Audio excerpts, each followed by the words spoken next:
नमस्कार बच्चों। आज मैं आप सभी से संधारित्र को डिस्कस करने जा रहा हूं। यहाँ जो संबंधित क्वेश्चंस हैं उसको अगर आप देखें तो सबसे पहले मैं आपसे जो डिस्कस करूंगा वो संधारित्र क्या होता है, उसके बाद संधारित्र की क्या आवश्यकता है, संधारित्र में दूसरा प्लेट का क्या कार्य है और फिर संधारित्र की धारिता कितना होता है। इन सभी क्वेश्चन से रिलेटेड पीडीएफ जो हैं वो आप डाउनलोड कर सकते हो www.quotientclasses.com।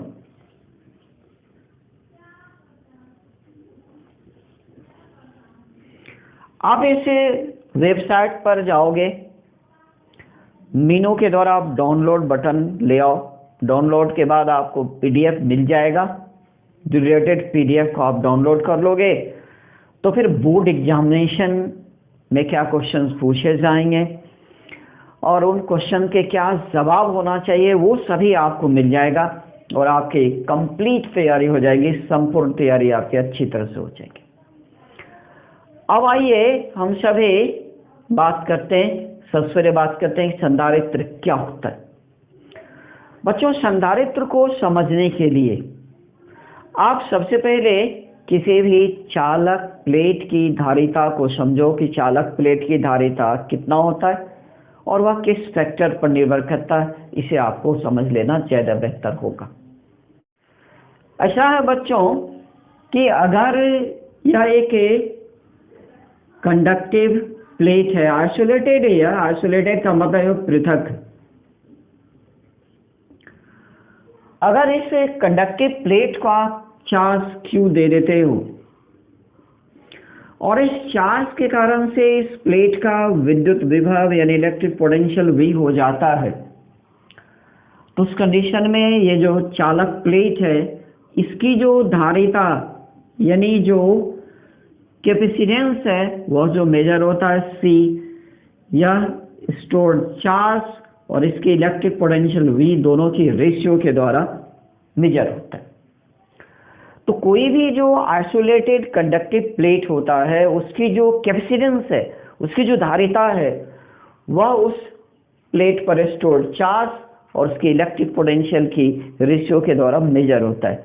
एक बात और भी याद रखनी है बच्चों कि ये भले ही स्टोर्ड चार्ज और इलेक्ट्रिक पोटेंशियल की रेशियो के द्वारा मेजर होता है, लेकिन ये चार्ज और इलेक्ट्रिक पोटेंशियल पर डिपेंड नहीं करता है। आपको ये याद रखना होगा। तो फिर यह डिपेंड किस पर करता है? तो यह कंडक्टिव प्लेट की ज्यामितिक आकार एवं आकृति पर निर्भर करता है। अब बच्चों ऐसा है कि कोई भी जो कंडक्टिव प्लेट है उसका इलेक्ट्रिक पोटेंशियल का एक मैक्सिमम वैल्यू है, उसके बाद इलेक्ट्रिक पोटेंशियल नहीं बढ़ने वाला। अब आप कहोगे सर क्यों नहीं बढ़ेगा? बिल्कुल इसलिए क्योंकि वह मैक्सिमम इलेक्ट्रिक पोटेंशियल जिस चार्ज पर गेट होता है, ये जो मैक्सिमम इलेक्ट्रिक पोटेंशियल, यह अगर आपको गेट हो रहा है चार्ज Q के द्वारा और अगर आपने इस Q को बढ़ा देते हो, चार्ज को थोड़ा सा बढ़ाते हो प्लेट पर, तो वह चार्ज उस प्लेट पर स्टोर नहीं होकर के वह फ्लो करके बाहर चला जाता है, वह लीक कर जाता है, जिसको कहते हैं कि चार्ज का लीक करना। तो बच्चों बिल्कुल स्पष्ट है कि कोई भी जो कंडक्टिव प्लेट होता है, कोई भी जो कंडक्टर होता है, उस पर चार्ज का एक मैक्सिमम वैल्यू होता है जो स्टोर हो सकता है। उससे ज़्यादा चार्ज जैसे ही आप दोगे तो वह चार्ज लीक कर जाएगा। लीक करने का मतलब ये हुआ कि वहाँ से वह चार्ज बाहर चला जाएगा, यानी उस कंडक्टर पर चार्ज स्टोर नहीं होगा। तो फिर कैपेसिटेंस को किस तरह इंक्रीज किया जाए? अगर आपके मन में यह बात हो जाए कि मैं इस कैपेसिटेंस को बढ़ाना चाहता हूँ, तो कैसे बढ़ेगा कैपेसिटेंस? आखिर आइए इसे बढ़ाना है। तो इसे बढ़ाने के लिए कोई न कोई उपयुक्ति आपको तैयार करना पड़ेगा, कोई न कोई एडजस्टमेंट आपको तैयार करना पड़ता है बच्चों। और एक्चुअली वही एडजस्टमेंट, जिस एडजस्टमेंट के द्वारा, जिस व्यवस्था के द्वारा, जिस उपयुक्ति के द्वारा एक कंडक्टिव प्लेट का चार्ज स्टोर करने की एबिलिटी को बढ़ाया जा सकता है, वह व्यवस्था ही कैपेसिटर है, वह व्यवस्था ही संधारित्र होता है। आखिर यह कैसे बढ़ेगा, अब आइए कैसे बढ़ता है इस पर मैं जिक्र करता हूँ, इसे आप समझिए कि कैसे बढ़ जाएगा। चलिए इसे आप यहाँ समझ सकते हो। जैसे मान लीजिए कि यह एक आइसोलेटेड कंडक्टर और इसे आप चार्ज Q देते हो और इसकी इलेक्ट्रिक पोटेंशियल V हो जाता है, और फिर इसकी जो आप कैपेसिटेंस मेजर करते हो C इक्वल आप कहते हो Q डिवाइड V, इसकी कैपेसिटेंस। और इस कंडीशन में इस पर जो चार्ज होता है, कोई भी कंडक्टर जो होता है उस पर चार्ज होता है, वो उसके सरफेस पर स्टेडी कंडीशन में रहता है, तो जाहिर है कि ये चार्ज इसके सरफेस पर रेस्ट कंडीशन में।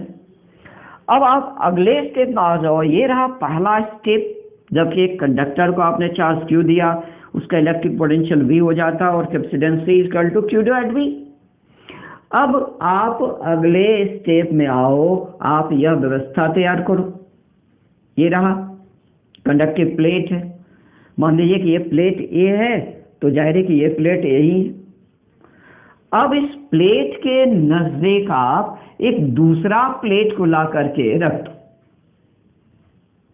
दूसरा प्लेट को आपने ला करके रख दी। यह प्लेट B है।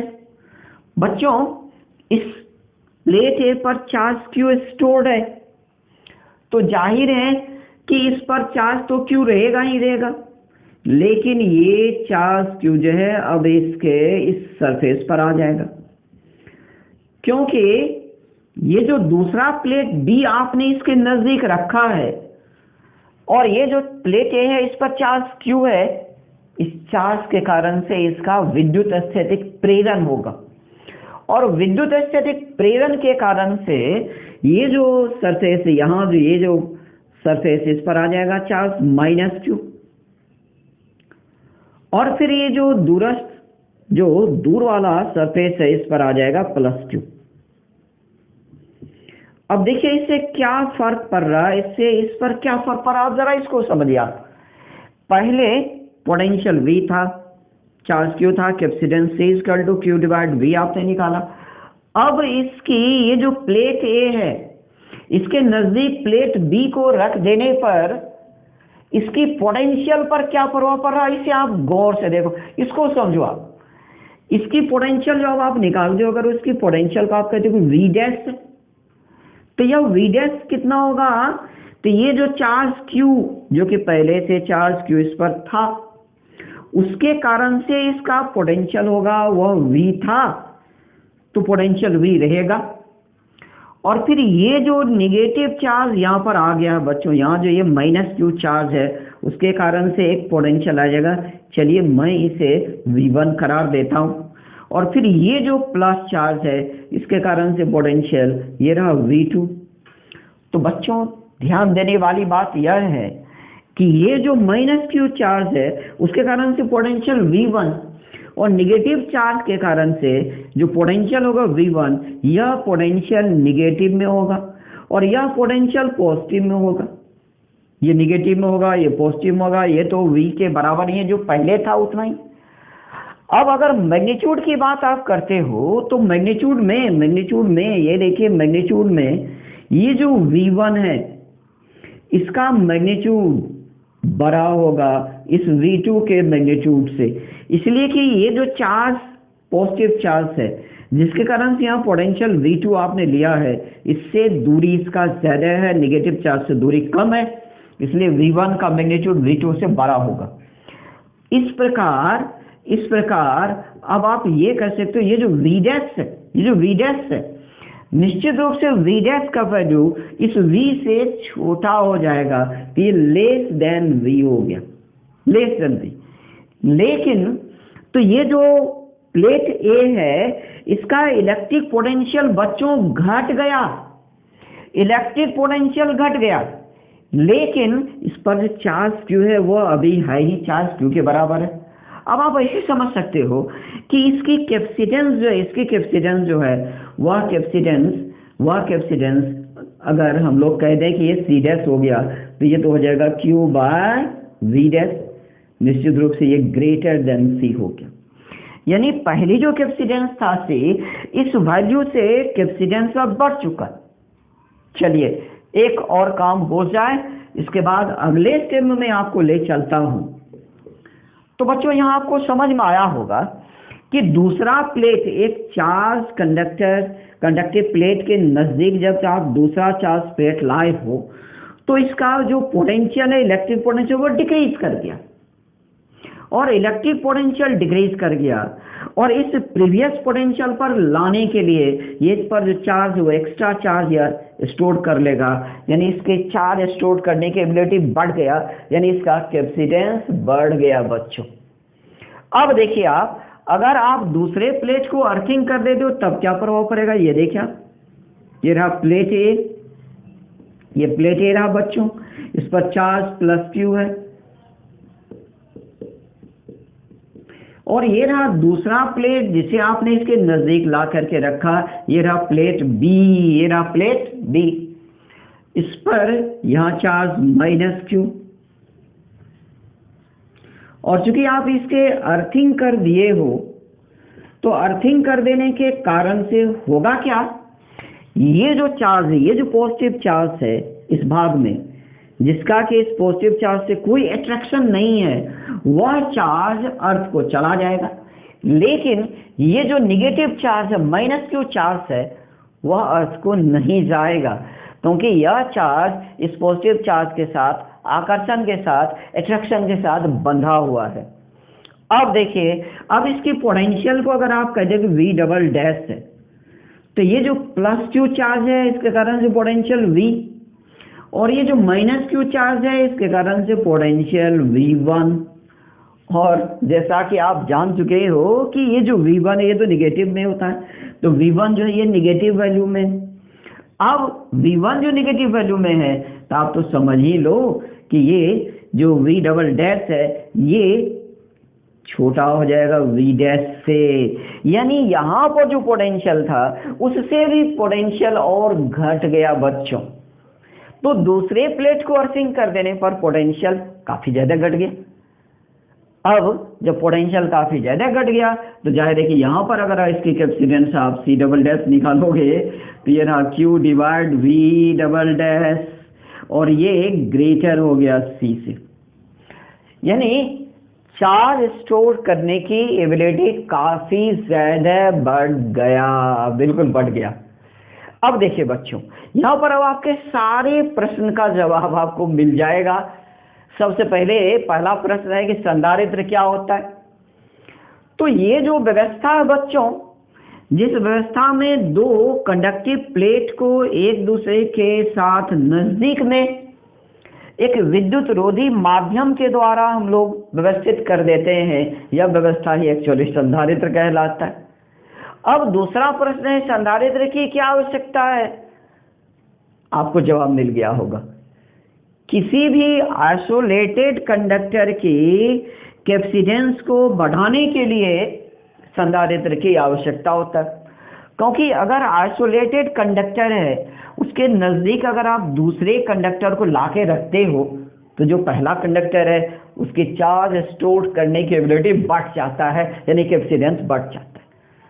तो दूसरा प्रश्न जो है संधारित्र की क्या आवश्यकता है, वो उसका भी जवाब आपको मिल गया। अब क्या, तो किसी भी कंडक्टर की चार्ज स्टोर करने की एबिलिटी अर्थात उसकी कैपेसिटेंस यानी धारिता को इंक्रीज करने के लिए संधारित्र की आवश्यकता होता है। ये दूसरा जवाब मिल गया आपको। अब ये जो तीसरा प्रश्न है बच्चों, उसका भी जवाब यहाँ आ चुका है, बस आप सिर्फ देखो आप उसका जवाब क्या होगा। तो प्रश्न है संधारित्र में दूसरा प्लेट का क्या कार्य है। तो बच्चों आप यहाँ पर देख पा रहे हो कि पहला कंडक्टिव प्लेट के नजदीक जब दूसरा प्लेट को लाया गया तो वह क्या किया, पहला जो प्लेट है उसके इलेक्ट्रिक पोटेंशियल को घटा दिया और इलेक्ट्रिक पोटेंशियल को घटा देने के कारण से उसकी चार्ज स्टोर करने की एबिलिटी बढ़ गया। तो तीसरे प्रश्न का जवाब बिल्कुल स्पष्ट है। किसी भी संधारित्र में दूसरा प्लेट के कारण से पहला प्लेट का इलेक्ट्रिक पोटेंशियल डिक्रीज कर जाता है, घट जाता है, और अर्थिंग करने पर ज़्यादा घट जाता है, बहुत कम हो जाता है। इस वजह से पहला प्लेट की चार्ज स्टोर करने की एबिलिटी बढ़ जाता है। ये रहा इस प्रश्न का जवाब। अब इसके बाद आता है कि धारिता, संधारित्र की धारिता क्या होता है। तो चलिए मैं उसे थोड़ी देर बताता हूँ जस्ट इसके बाद। पहले मैं बोर्ड तो साफ कर लूँ, समझाने के लिए ज़्यादा बेहतर रहेगा। आइए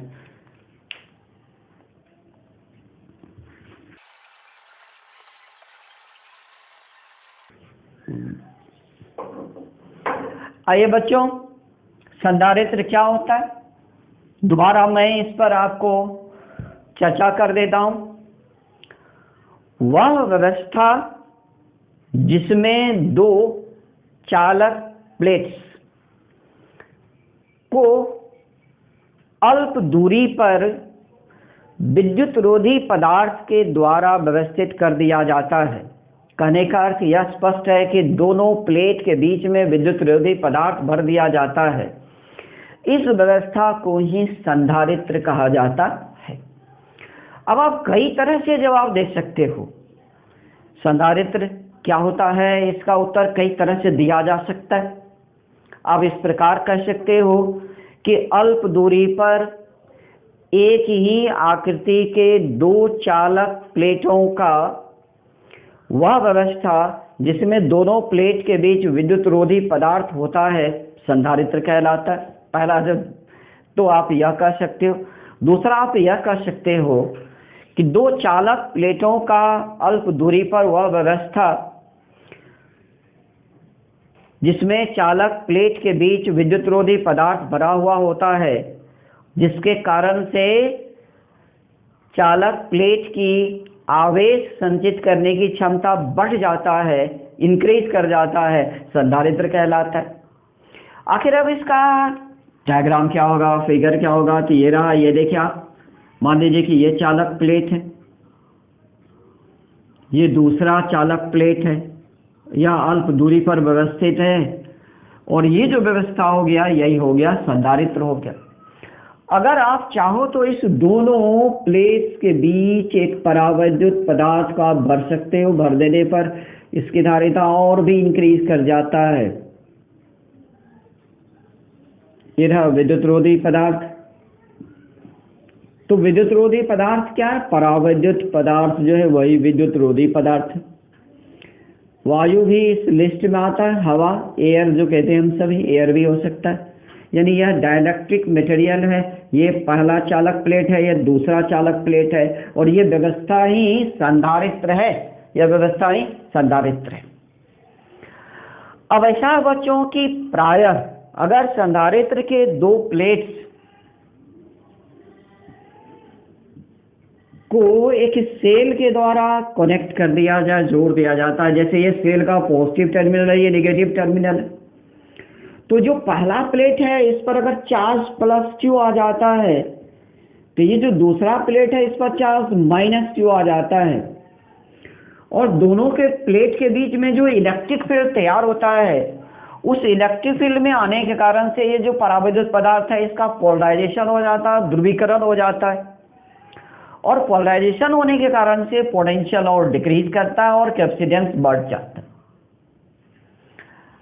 फिलहाल चलिए मैं इस पर डिस्कस कर लूं कि ये जो चार्ज प्लस क्यू है इस पर चार्ज माइनस क्यू है, इस चार्ज को कहा जाता है संधारित्र का आवेश। संधारित्र का आवेश। तो संधारित्र के किसी भी प्लेट पर आवेश का जो परिमाण होता है, जो मैग्नीट्यूड होता है, उसे संधारित्र का आवेश कहा जाता है। तो यहाँ पर ये जो Q हो गया, स्मॉल q आप देख रहे हैं, इसे कहते हैं संधारित्र का आवेश।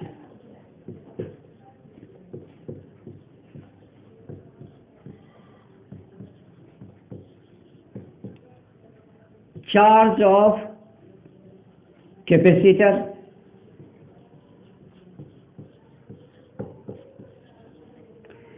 और फिर ये जो पॉजिटिव प्लेट है इसका potential V plus negative plate का पोटेंशियल V माइनस अगर है तो दोनों प्लेट के बीच प्लेट का जो पोटेंशियल का डिफरेंस है, जैसे आप V लिखेंगे तो यह पोटेंशियल डिफरेंस हो जाएगा पॉजिटिव प्लेट की पोटेंशियल माइनस नेगेटिव प्लेट की पोटेंशियल। तो ये हो गया प्लेट्स के बीच का विभवांतर, प्लेट्स के बीच का विभवांतर।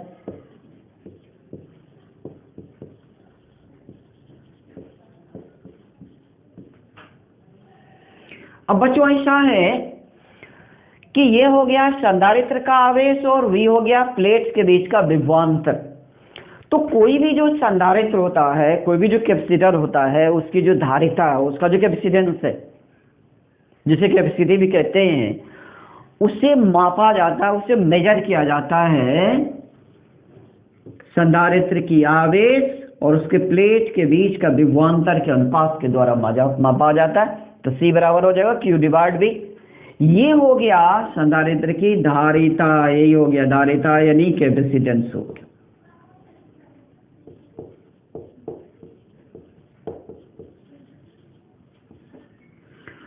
तो बच्चों किसी भी चालक का जो कैपेसिटेंस होता है वह भी Q बाय V होता है, लेकिन वहां पर Q बाय V Q जो है वह चालक पर संचित आवेश और V चालक का इलेक्ट्रिक पोटेंशियल विद्युत विभव होता है।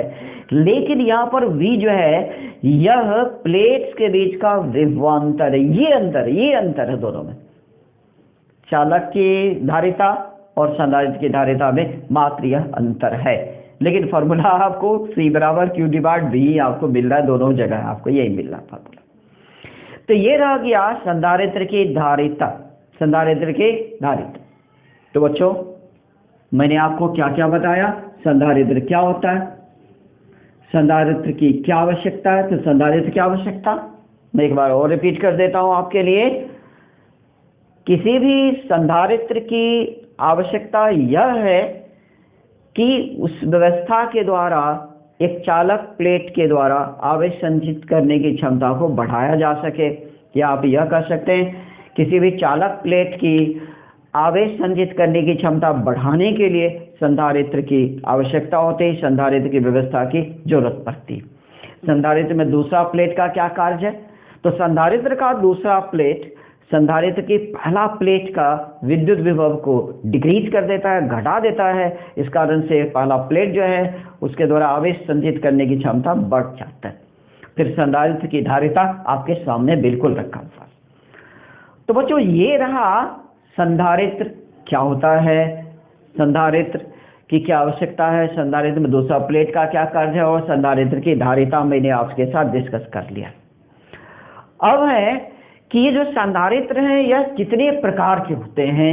संधारित्र के प्लेट के बीच में परावैद्युत पदार्थ हम लोग क्यों भर देते हैं, क्या फर्क पड़ता है उससे, क्या संधारित्र की ऊर्जा बढ़ जाती, क्या संधारित्र की धारिता बढ़ जाती, क्या होता है, क्या प्रभाव पड़ता है, मैं उन सभी को आपसे डिस्कस करने जा रहा हूं। लेकिन मैं सबसे पहले अब मैं आपके साथ संधारित्र के प्रकार को डिस्कस करूंगा, उसके बाद मैं फिर आगे बढ़ता जाऊं। आइए पहले मैं बोर्ड साफ कर लेता हूं, उसके बाद ज्यादा अच्छा रहेगा।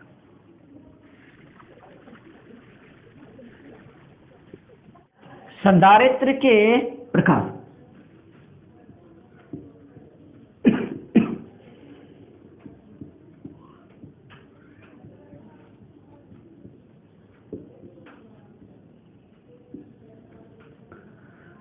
बच्चों ऐसा है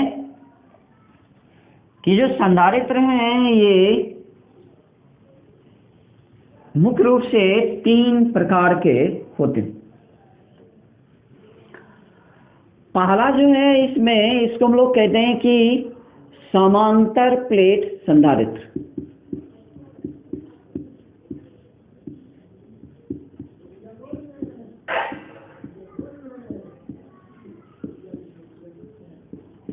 समांतर प्लेट संधारित्र जिसे हम लोग इंग्लिश में पैरेलल प्लेट कैपेसिटर कहते हैं, पैरेलल प्लेट कैपेसिटर।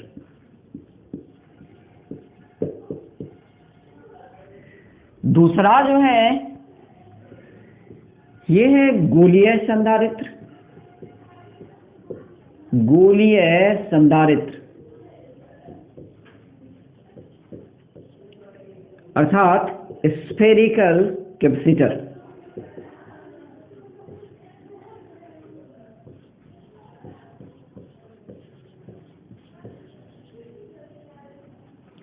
और जो तीसरा है ये है बेलनाकार।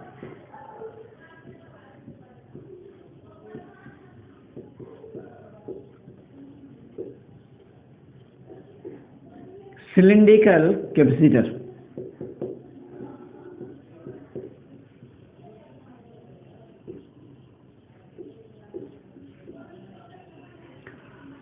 तो संधारित्र मुख्य रूप से 3 प्रकार के होते हैं। पहला हो गया आपका समांतर प्लेट संधारित्र, दूसरा गोलीय संधारित्र और तीसरा बेलनाकार संधारित्र। आइए सबसे पहले हम लोग इस समांतर प्लेट संधारित्र की बात करते हैं कि समांतर प्लेट संधारित्र क्या होता है, समांतर प्लेट संधारित्र क्या होता है। सबसे पहले हम लोग इसकी बात करते हैं।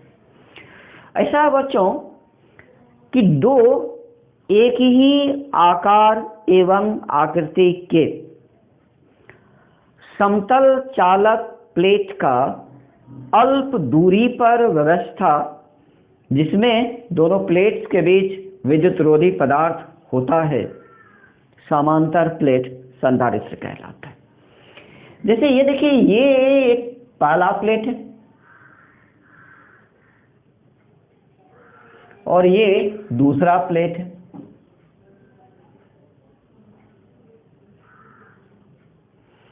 तो यहां पर मैं आपको करूंगी एक ही आकार एवं आकृति का बिल्कुल आइडेंटिकल प्लेट होगा। दोनों ही प्लेट बिल्कुल आइडेंटिकल होगा, आइडेंटिकल प्लेट होगा। यानी कि यह प्लेट ए, ये प्लेट बी, तो दोनों बिल्कुल एक जैसा प्लेट होगा और अल्प दूरी पर व्यवस्था है। यह ऐसा है कि यदि दोनों प्लेट की प्लेट एरिया, अगर आप ये मान लेते हो कि ये जो समांतर प्लेट संधारित्र है इसका प्लेट एरिया यानी प्लेट क्षेत्रफल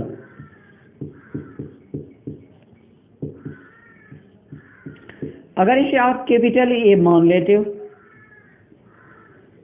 प्लेट्स के बीच की दूरी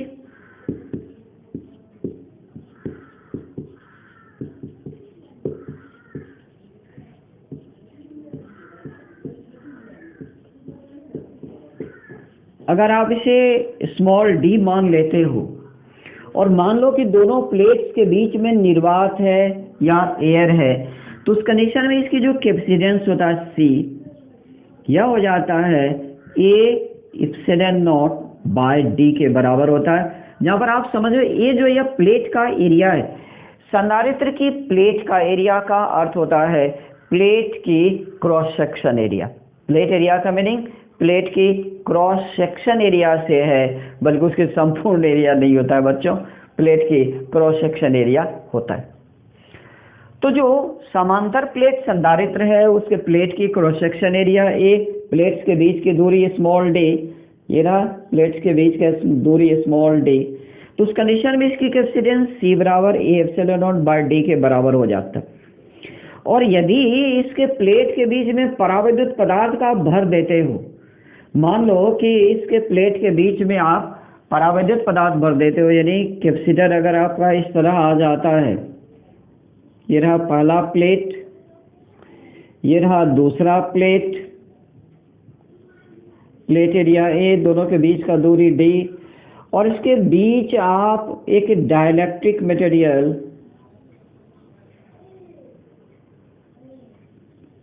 भर देते हो जिसका कि डाइलेक्ट्रिक कांस्टेंट के है,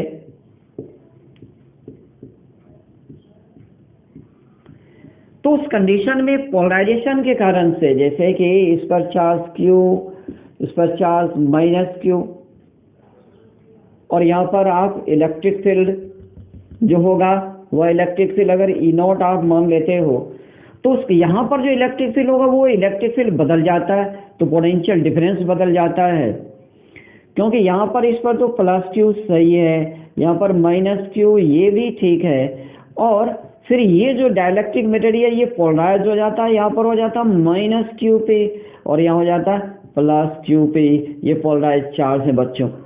इस पोलराइज चार्ज कारण से पोटेंशियल डिफरेंस डिक्रीज कर जाता है, और उस कंडीशन में कैपेसिटेंस जो होगा, मान लीजिए पहले सी नॉट है बाद में सी, तो ये हो जाएगा K A epsilon naught by D के बराबर हो जाता है, यानी आप के सी नॉट भी कह सकते हो। इसका मतलब ये हुआ कि जो समांतर प्लेट संधारित्र है उसके प्लेट के बीच के भाग को, स्पेस को, अगर आप एक परावैद्युत पदार्थ डाइलेक्ट्रिक कांस्टेंट के से पूरी तरह से भर देते हो तो उसका कैपेसिटेंस जो वो के टाइम्स इंक्रीज कर जाता है, के गुना बढ़ जाता है। आखिर यह कहाँ से आता है, ये एक्सप्रेशन कहाँ से आता है? अगले भाग में मैं इस एक्सप्रेशन को निकाल करके आपको बताऊंगा कि एक्सप्रेशन किस प्रकार से डिडक्ट हो जाता है, क्योंकि बोर्ड एग्जामिनेशन में से पूछे जाते हैं। अब आइए मैं बात करता हूँ गोलीय संधारित्र की बात करता हूँ। तो कोई भी जो गोलीय संधारित्र होता है वह दो संकेंद्रीय गोलीय चालक प्लेट की व्यवस्था होता है, जिसमें दोनों चालक प्लेट की रेडियस का जो अंतर होता है, अंतर डिफरेंस, वो बहुत छोटा होता है। जैसे ये एक गोलीय चालक प्लेट है, यह आपको ठोस हो सकता है या खोखला भी हो सकता है। इसकी रेडियस जो है, इसकी रेडियस मान लो कि यह रेडियस जो है ए है, और फिर ये रहा दूसरा संकेंद्रीय गोलीय चालक प्लेट, इसकी रेडियस मान लो कि बी है। इनर वाला ये हो गया इनर, इसे अगर आप चार्ज प्लस क्यू देते हो, और ये जो आउटर है इसे अगर आप अर्थिंग कर देते हो, तो अर्थिंग करने का मीनिंग ये हुआ कि इसके अंदर प्लेट पर यहाँ चार्ज माइनस क्यू आ जाएगा, यानी इस पर चार्ज प्लस क्यू रहेगा और बाहरी पर चार्ज माइनस क्यू आपको इंड्यूस्ड हो जाएगा। तो इस कंडीशन में इसकी जो कैपेसिटेंस होता है, कैपेसिटेंस सी, ये आपको हो जाता है 4 pi epsilon naught A B divide B minus A. B minus A, बच्चों यहाँ पर ध्यान दीजिए, बी जो है वह ग्रेटर है ए से, यानी बाहरी जो गोली है चालक है उसकी रेडियस बी है और अंतः का रेडियस ए है। अंतः वाले को चार्ज आप क्यू देते हो और बाहरी को आप अर्थिंग कर देते हो, तो capacitance C equal to 4 pi epsilon naught A B divide D minus ए।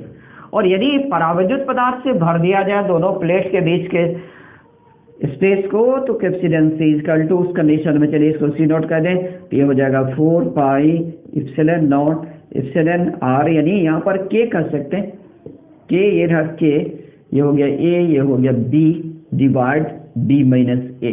ये फर्क पड़ेगा या फर्क पड़ जाएगा। तो गोलीय संधारित्र का अर्थ हो गया कि दो संकेंद्रीय गोलीय चालक प्लेट की व्यवस्था, जिसमें दोनों प्लेट का रेडियस का अंतर छोटा होता है, गोलीय संधारित्र कहलाता है।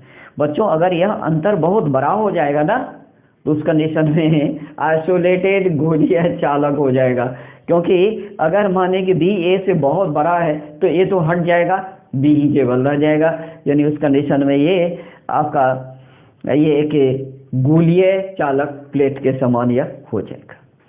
अब मैं बात करता हूँ बेलनाकार संधारित्र, यानी सिलिंड्रिकल कैपेसिटर क्या होता है, इसका कैपेसिटेंस कितना होता है, उसकी मैं चर्चा करने जा रहा हूँ।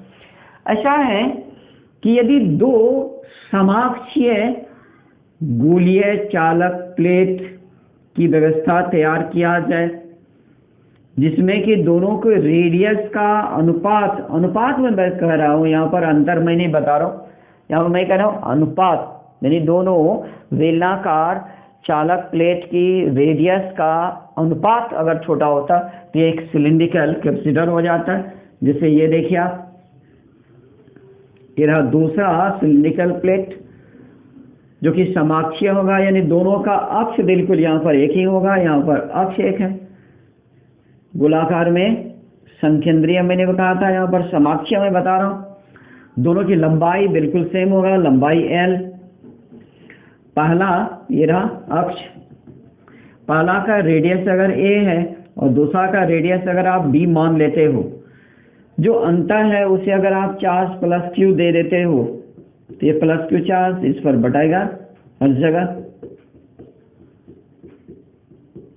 और बाहरी जो प्लेट है इसे आप अर्थिंग कर देते हो, उस कंडीशन में यहाँ निगेटिव चार्ज आ जाएगा और फिर इसकी capacitance C equal to 2 pi epsilon naught L divide log B divide A उत्तर। तो ये रहा बेलनाकार संधारित्र, जो कि दो समाक्षीय बेलनाकार चालक प्लेट की एक व्यवस्था होता है, जिसमें दोनों चालक प्लेट की त्रिज्या का अनुपात यानी रेशियो जो होता है वो छोटा होता है, क्योंकि यह रेशियो जितना छोटा होगा कैपेसिटेंस उतना बड़ा होगा बच्चों। तो तीन प्रकार के संधारित्र मुख्य रूप से होते हैं, एक समांतर प्लेट संधारित्र, गोलीय संधारित्र और बेलनाकार संधारित्र। तीन प्रकार के संधारित्र मुख्य रूप से होते हैं। तो बच्चों आज मैं आपसे विदा लेता हूं और मैं अपेक्षा करता हूं कि आप दूसरे भाग को देखोगे तो आपको इसके एक्सप्रेशन मिल जाएंगे, समांतर प्लेट संधारित्र के, गोलीय प्लेट संधारित्र के, बेलना प्लेट संधारित्र की धारिता का व्यंजक आपको मिल जाएगा। तो मैं आपसे विदा लेता हूं। Thank you, bye.